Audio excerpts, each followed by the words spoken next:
오늘 데살로니가전서 2장 9절에서 12절 본문으로 영적 리더가 능동적으로 실천해야 할 일이라는 제목으로 하나님의 말씀 나누겠습니다.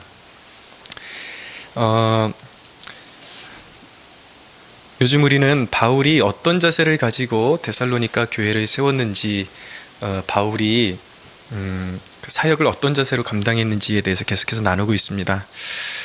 이 대목을 통해서 우리가 하나님의 사람을 세우는데 얼마나 섬세한 주의가 필요한지를 깨닫는 대목이라고 말씀드릴 수가 있겠습니다. 여러분, 모든 그리스도인은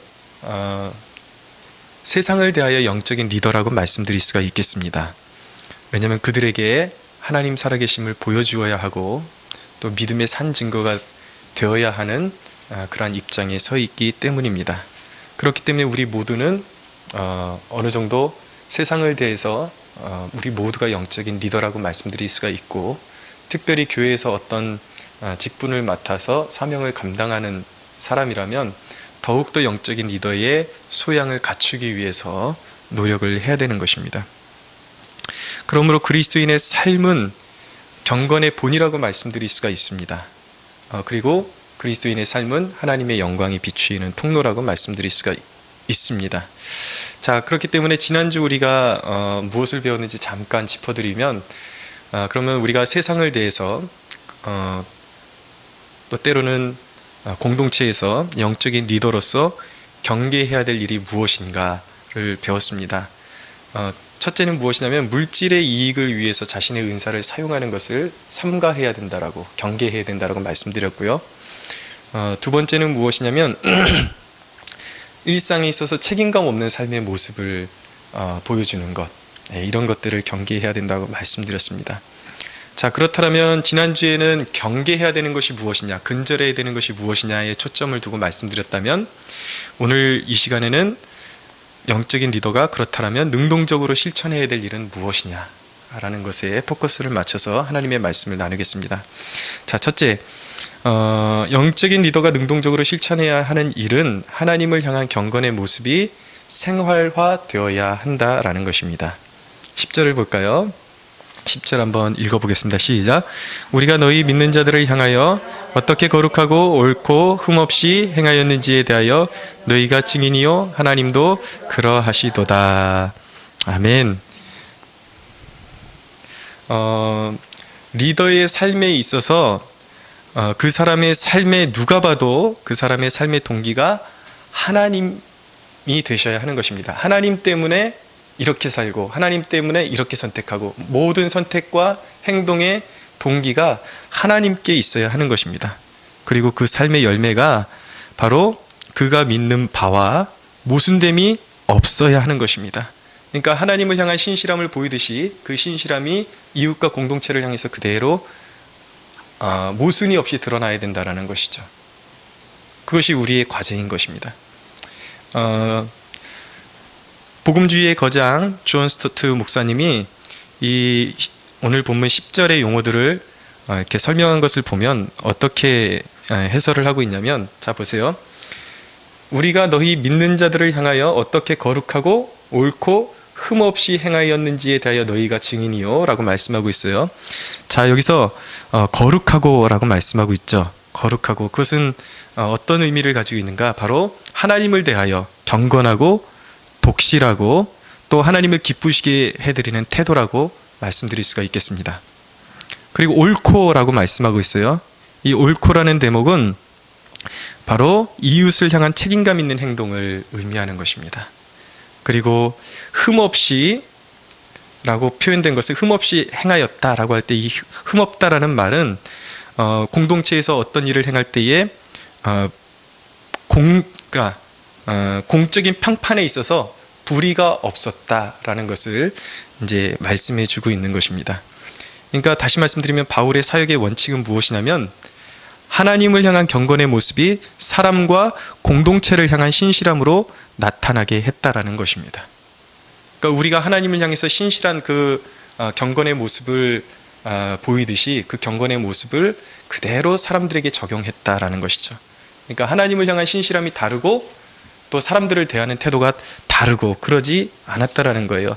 이 대목이 왜 그렇게 중요하냐면, 우리의 믿음과 행위가 성경의 시종일관 하나가 될 것을 우리에게 요청하고 계시기 때문입니다. 그래서 야고보서에 보면은 야고보서 2장 17절에서 20절에 보면은 이렇게 말씀합니다. 이와 같이 행함이 없는 믿음은 그 자체가 죽은 것이라. 어떤 사람은 말하기를 너는 믿음이 있고 나는 행함이 있으니 행함이 없는 내 믿음을 내게 보이라. 나는 행함으로 내 믿음을 내게 보이리라 하리라. 내가 하나님은 한 분이신 줄을 믿느냐? 잘하는도다. 귀신들도 믿고 떠드느니라. 아, 허탄한 사람아, 행함이 없는 믿음이 헛것인 줄을 알고자 하느냐라고 말씀하고 있어요. 그러니까 행함이 있는 믿음을 가진 사람이 행함이 없는, 말로만 믿는다고 하는 사람에게 그럼 네가 가진 그 믿음을 한번 증거해봐라. 뭘로 증거하겠느냐? 그러면서 이 사람을 비판하는 거예요. 행함이 없는 믿음은 진짜일 리가 없다. 그것은 영혼이 없는 몸과도 같은 것이다. 그것은 살아있는 믿음이 아니다 라고 말씀하고 있는 것이죠. 그러니까 이제 우리가 영적인 리더로서 우리의 하나님을 향한 태도와 또 이웃과 공동체를 향한 태도가 우리가 일관되하는, 그것이 얼마나 중요한 주제인지 우리가 새삼 깨닫게 되는 것입니다. 여러분, 사람들과 공동체를 향해서 신실함이 나타나는 게 뭐예요? 그게 바로 믿음에 합당한 열매잖아요. 그리고 주님께서 말씀하신 회개에 합당한 열매가 바로 우리가 진정으로 믿는 하나님을 어떻게 섬기는 그 태도가, 하나님을 섬기는 태도가 바로 이웃과 공동체에 나타나는 것, 사람들을 향해서 신실함이 나타나는 것, 그것이 바로 회개의 열매라는 것이죠. 그러니까 영적인 리더들은 늘 그 삶 가운데 이런 신실함이 삶으로 드러나져야 된다는 것입니다. 자, 대표적인 경건과 그 경건의 열매가 딱 균형을 이룬 사람을 꼽으라 그러면 누가 있냐면 구약성경에 사무엘이라는 인물이 있습니다. 사무엘은 하나님 앞에 늘 그 경건한 생활을 늘 지켜왔던 사람이었고, 또 그 경건의 열매가 삶에 이렇게 맺혀졌던, 삶에 나타나는 대표적인 인물 중에 한 사람이었습니다. 그래서 사무엘의 경건함을 엿볼 수 있는 성경 구절을 이제 제가 찾아서 읽어드리겠는데,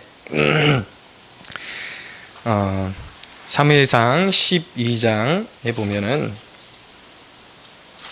사무엘상 12장 23절에 보면은, 제가 찾아서 읽어드립니다.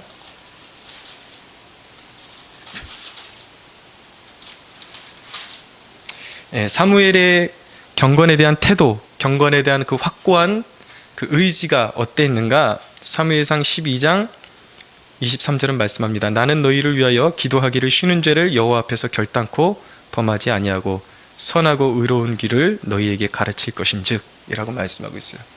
그는 매 순간에 하나님 앞에 기도했고 민족과 그리고 그 민족을 위해서 늘 기도했던 사람이었습니다. 민족의 안위를 위해서 기도했던 사람이었습니다. 그런데 하나님 앞에 늘 경건했고 하나님의 음성을 들으려고 했던 사람이 바로 사무엘이었습니다. 그런데 그의 경건의 열매가 어떻게 나타났는가? 사무엘상 12장 3절에서 5절에 보면은 그가 이스라엘 백성들에 대해서 이렇게 자신이 한평생 어떻게 그 민족을 섬겨왔고 하나님을 섬겨왔는지 이렇게 대변을 합니다. 내가 여기 있나니 여호와 앞과 그의 기름 부음을 받은 자 앞에서 내게 대하여 증언하라. 내가 누구의 소를 빼앗았느냐? 누구의 나귀를 빼앗았느냐? 누구를 속였느냐? 누구를 압제하였느냐? 내 눈을 흐리게 하는 뇌물을 누구의 손에서 받았느냐? 그리하였으면 내가 그것을 너희에게 갚으리라 하니, 이제 이스라엘 백성들이 대답합니다. 그들이 이르되 당신이 우리를 속이지 아니하였고 압제하지 아니하였고 누구의 손에서든지 아무것도 빼앗은 것이 없나이다 하니라. 사무엘이 백성에게 이르되 너희가 내 손에서 아무것도 찾아낸 것이 없음을 여호와께서 너희에게 대하여 증언하시며 그의 기름 부음을 받은 자도 오늘 증언하느니라 하니 그들이 이르되 그가 증언하시나이다 하니라 라고 말씀하고 있습니다. 그러니까 사무엘은 하나님 앞에서 신실한 만큼 민족과 그 민족을 대해서도 그 당시에는 이제 그 사무엘이 역사적으로 보면 마지막 사사인 것입니다. 사사 시대를 마무리하는 마지막 사사가 사무엘인데, 그렇다면 그의 위치가 어느 정도냐면은 통치자예요. 통치자면 얼마든지 자신의 그 위치를 사용해서 재물을 모을 수도 있고 어떤 자신의 유익을 위해서 부와 명예를 누릴 수도 있었는데 사무엘이 절대로 그렇게 살지 않았다라는 것입니다. 그는 경건의 도구로 재물을 쌓지 않았습니다. 깨끗한 삶을 살았습니다. 이것이 바로 경건의 열매인 것이죠. 자, 이제 제가 그냥 하나의 곁들여서 이렇게 하나 말씀드리고 싶은 게 무엇이냐면, 우리가 말씀을 들을 때에 그 말씀의 원리를 이용할 필요성이 있습니다.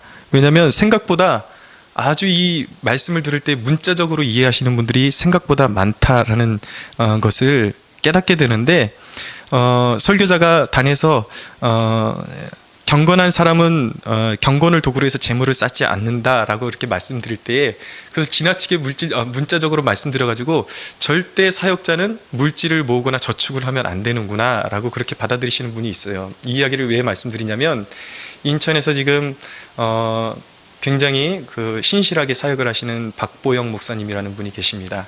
이분이 굉장히 가난한 사람들을 많이 도우시고, 또 정말 곁길로 가는 청소년들을 많이 옳은 길로 돌아오게 하시고, 그러면서 이분이 늘 설교 시간에 강조한 게 청렴한 것, 그리고 하나님 앞에 이렇게 흠없이 경건하게 살아가는 걸 강조하시니까 그 말씀을 듣고 양육을 받았던 사람들이 굉장히 그 목사님에 대해서 기대치가 지나쳤던 것 같아요. 그래서 이분이 자기의 에피소드를 이야기하시는 것을 한번 제가 듣게 되었는데, 뭐라고 말씀하시냐면, 한 번은 외국에 집회가 있어서 나가서 어떤 그곳에 섬겨주시는 분이 이렇게 크루즈 여행을 한번 시켜주셨다라는 거예요. 인생에 그래서 몇 번 안 되는 기회를 만나가지고 배에 올라가지고 셀카를 찍어가지고 이제 SNS에 올렸더니 난리가 나더라는 것입니다. 목사님이 그럴 줄 몰랐습니다. 그러면서 배신감을 느낀다고, 그렇게 경건하고 그렇게 무소유를 그렇게 주장하시는 분이 그런 크루즈에 타가지고 그런 사진이나 올리고 있다 그러면서 수많은 사람들이 또 막 등을 돌리고 떠나가는 사태가 벌어졌다라는 거예요. 이게 사실은 이게 참 한심한 얘기인데, 이렇게 말씀을 듣는 사람들이 꽤 있다라는 것입니다. 자, 이게 지금 경건을 이익의 도구로 사용하지 않았다라는 것은 무엇이냐면, 불의의 재물을 쌓지 않았다라는 것입니다. 그러니까 사역자가 자기가 합당하게 자기 보수로 이렇게 저축을 하고 이런 건 얼마든지 가능한 거예요. 그런 걸 말씀드리는 것이 아니라 불의의 재물로 쌓지 않았다라는 것이죠. 사람들을 이용해 먹고 자기의 어떤 영성이나 그런 경건을 도구로 해서 헛된 물질을, 그리고 불의한 물질을 쌓지 않았다라는 것입니다. 무슨 말씀인지 아시겠죠? 네, 그 사무엘이 그랬다라는 것입니다. 그는 항상 경건했고 항상 바른 길을 걸었고 신실했습니다. 말과 행동이 다르지 않았습니다. 그리고 물질 가치관 위에 살지 않고 항상 하나님의 이름을 존귀히 여겼던 사람이 바로 사무엘이었습니다. 자, 이런 것이 바로 바울과 사무엘의 사역의 원칙이었다라는 거예요. 자기가 하나님을 경건하게 섬기는 만큼 그의 신실함이 이웃을 향해서, 공동체를 향해서 나타나게 살았다라는 것이죠.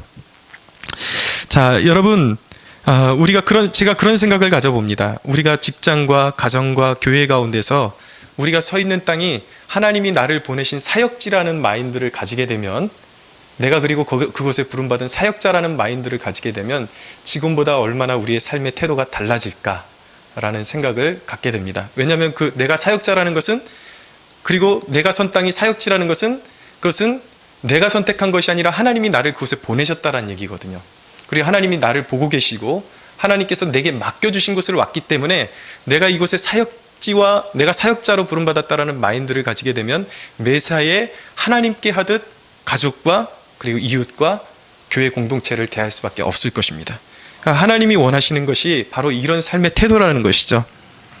자, 그러나 여러분, 제가 볼 때에 아직도 우리 안에, 그리고 여러분 안에 물질 가치관에서 벗어나지 못한 흔적이 여전히 보일 때가 있습니다. 무슨 말씀이냐면, 하나님의 집에서 작은 일을 소홀히 여기고 약속을 소홀히 여기는 것이 바로 이런 일에 해당되는 것입니다. 하나님 앞에 경건한 것처럼 보이지만 우리 교회 안에서 하나님의 일을 감당할 때 작은 일을 무시하는 것, 소홀히 여기는 것이 사실은 그것이 하나님을 소홀히 여기는 것과 마찬가지라는 것이죠. 그것이 내가 하나님 앞에 경건한 태도를 갖는 것이 진정성이 없다라는 것을 증거해 주는 거라는 것입니다. 그러니까 여러분, 교회 안에서 작은 일을 잘 감당하는 것이 얼마나 중요한지 아십니까? 여러분, 만약에 역으로 생각을 해보면 세상에서 어떤 물질이 걸린 일이라면은 결코 여러분들이 어떤 그런 작은 일들을 소홀히 여기지 않을 것입니다. 왜냐하면 사회 속에서는 그렇게 작은 일이라 할지라도 그 사회에서 맡겨진 일을 소홀히 여긴다라는 것은 상상할 수가 없는 것이죠. 왜냐하면 거기에는 금전적인 이윤이 달려 있으니까. 그런데 여러분, 우리가 하나님의 집을 섬길 때 어떻게 섬겨야 되는가? 우리에게 이윤이 달려 있을 때보다 더 하나님의 일을 공손하게 받들 수 있어야 한다라는 것이죠. 그게 하나님께서 우리에게 요구하시는 태도요, 영적인 리더가 가져야 할 태도라는 것입니다. 며칠 전에 이제 기계를 사놓고서 자막을 이제 우리가 사용하려고 기계를 사용하려니까 기계에 대해서 아는 것이 없어가지고 제 영락교회 때 제자 한 명을 이제 좀 하루만 와서 그걸 다루는 법을 가르쳐 달라고 워크숍을 해달라고 그래서 초청을 했습니다. 근데 그때 제가 지도할 때만 해도 벌써 26, 7살 요때였는데 제가 놀란 게 너 몇 살이니? 그러니까 31살이 됐대요. 시간이 정말 빨리 가더라고요. 근데 왔는데 그냥 와서 이 자막 어떻게 띄우는지 그것만 설명해 주면 되는데 보니까 아주 정성껏 파일을 만들어 가지고 꼭 회사에다 이렇게 제출하듯이 파일에다가 서류를 껴 가지고 이렇게 저희에게 나눠주면서 이렇게 설명해 주는 것. 그리고 여기 오기 위해서 그냥 와서 이렇게 설명해 줘도 될 텐데 그 작은 거 하나하나 주변에 그 전문적으로 하는 친구들한테 전화해서 물어보고 자료를 찾고 그래서 꼼꼼하게 찾아가지고 우리에게 그것을 전달해 주는 그 모습을 보면서 제가 굉장히 큰 감동을 받았습니다. 그냥 와서 해줘도 될 텐데 무엇 때문에 그런 태도를 갖느냐는 것이죠. 제 마음속에 드는 생각이 참 잘 배웠다, 참 잘 배웠다, 그런 생각을 갖게 되었습니다. 우리가 진정으로 하나님을 경외한다면 작은 일에 그렇게 충성하는 모습을 우리가 보일 수 있어야 한다는 것입니다. 그것이 바로 영적인 신실함이 거기서 묻어나는 거예요. 자, 여러분, 얼마 전에 제가 보니까 그 미국의 신앙 웹사이트 중에 다이어링 갓이라는 그런 웹사이트가 있습니다. 어떤 신앙적인 조언을 해주는 그런 웹사이트인데 거기에 존 나이트라는 목사님이 이런 주제로 짧은 글을 기고한 것을 보았습니다. 성도들이 자기가 지금 속해 있는 교회를 옮기기를 고려해봐도 좋은 4가지 이유를 이렇게 기고해 놓은 것을 보았습니다. 제가 지금 말씀드리고 싶은 건 우리 교회에서 떠날 또 좋은 4가지 이유를 말씀드리고 싶은 것이 아니라 여기서 나누고 싶은 메시지가 있기 때문에 꺼내는 거예요. 자, 성도가 자기 교회를 옮겨도 좋을 만한 심각하게 고려해 볼 만한 4가지 사항이 뭐냐면 간단하게 말씀드리면 첫째는 무엇이냐면 목회자가 건강과 부유함과 번영의 복음을 주로 설교할 때 거기에 복음의 핵심이 빠져 있을 때. 두 번째는 무엇이냐면 목회자가 복음 대신에 사회 정의만을 강조할 때. 그러니까 완전히 그 거듭남이라는 주제는 빠져버리고 사회 속에서 사회를 바꾸기 위해서 우리가 운동해야 됩니다. 나가서 데모해야 됩니다. 이런 것만 가르치는 목회자라면 그 교회에서 나가야 된다는 것이죠.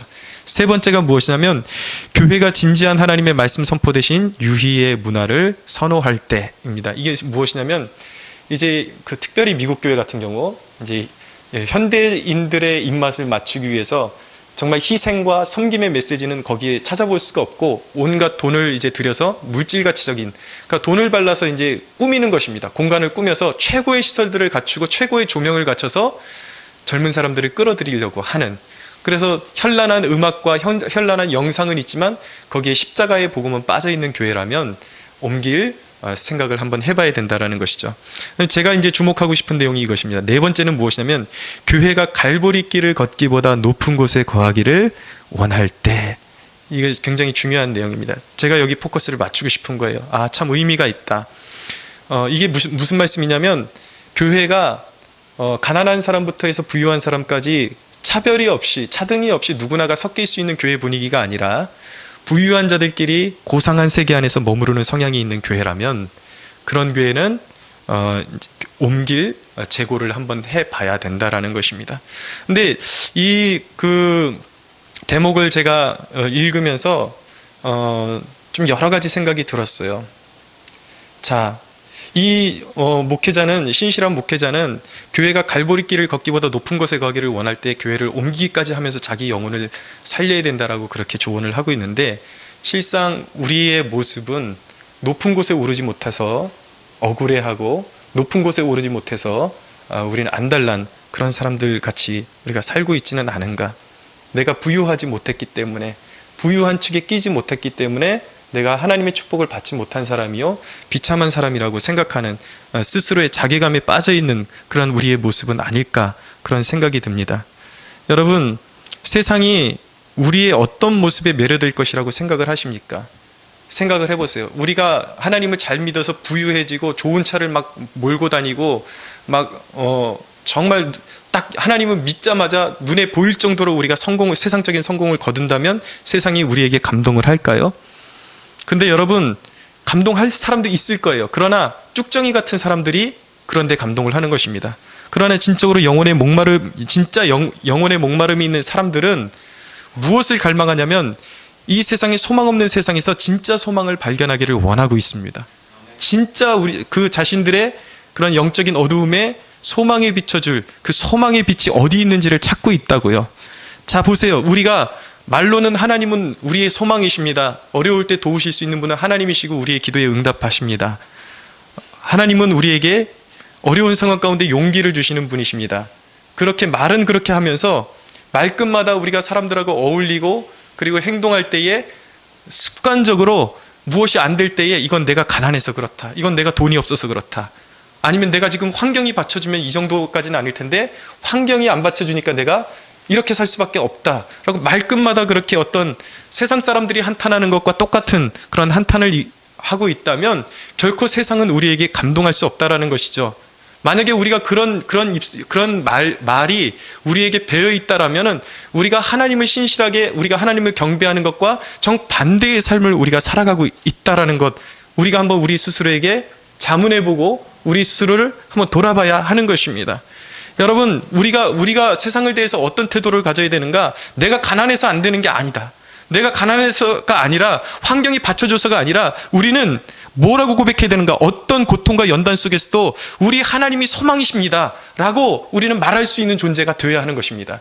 그것이 바로 우리가 신실하게 하나님을 섬기는 것과 우리의 말과 행동이 하나가 되는 것이죠. 여러분, 좋은 예를 하나 드릴게요. 사도 바울의 삶을 잘 보여줄 수 있는 대목이 사도행전 27장에 나옵니다. 이제 로마에 그가 죄수의 신분으로 호송되고 있는데 그가 탄 배가 이제 심한 유라굴로라는 광풍을 만나서 이제 깨어져 가기 시작했습니다. 그래서 당시의 상황을 어떻게 이제 표현하고 있냐면 사도행전 27장 20절에 보면 여러 날 동안 해도 별도 보이지 아니하고 큰 풍랑이 그대로 있음에 구원의 여망마저 없어졌더라. 그러니까 살 가망이 없어졌다라는 얘기예요. 그런 살 가망이 없어진 그 때에 사도 바울이 두려워 떨고 있는, 지금 죽을까봐, 물에 빠져 죽을까봐 덜덜 떨고 있는 사람들에게 뭐라고 말하냐면 이렇게 그가 철신을 합니다. 날이 새어가매 바울이 여러 사람에게 음식 먹기를 권하여 이르되 너희가 기다리며 먹지 못하고 줄인 지가 오늘까지 열 나흘인즉 음식 먹기를 권하노니 이것이 너희의 구원을 위하는 것이요 너희 중 머리카락 하나도 잃을 자가 없으리라 하고 떡을 가져다가 모든 사람 앞에서 하나님께 축사하고 떼어 먹기를 시작하매 그들도 다 안심하고 받아 먹으니 배에 있는 우리의 수는 전부 276명이더라 라고 말씀하고 있어요.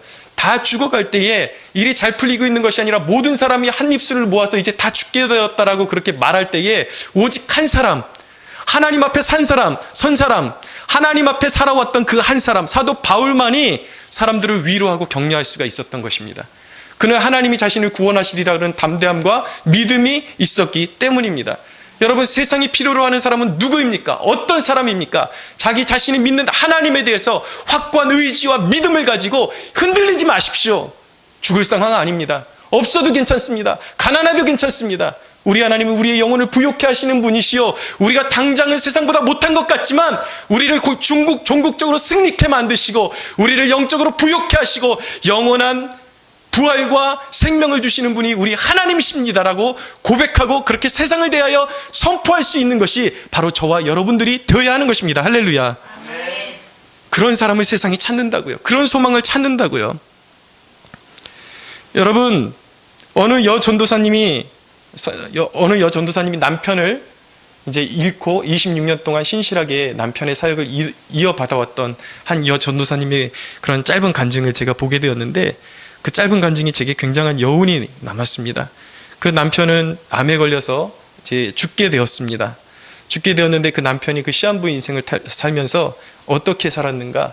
이왕에 암에 걸린 거 소망도 없으니까 그냥 되는 대로 살자가 아니라 내가 암에 걸렸을지라도 내가 믿는 복음은 진짜고 이 복음은 정말 믿는 자에게 구원을 주시는 하나님의 능력이라는 것을 믿기 때문에 내가 얼마 남지 않은 이 몇 달의 기간을 사용해서 조금이라도 더 많은 사람을 구원해내겠다, 구원해야 된다, 그 일념을 가지고 이 암 투병을 하시는 암 말기의 남편이 계속해서 그 병원들을 신방하면서 중환자실을 다니면서 예수 믿으라고.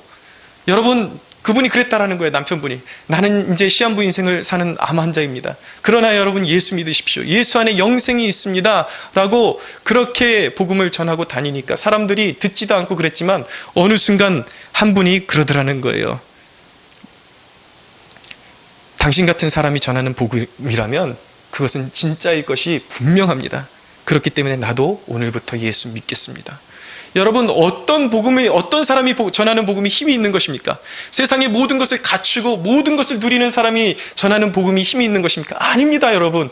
아무것도 없을지라도, 암에 걸려서 당장 내일 죽을 운명이라 할지라도 그럼에도 불구하고 내가 가진 복음이 진정으로 죽은 자를 살리는 복음임을 믿는 자, 그 사람이 전하는 복음이 힘이 있는 것입니다. 그 사람이 전하는 복음이 진짜인 것입니다.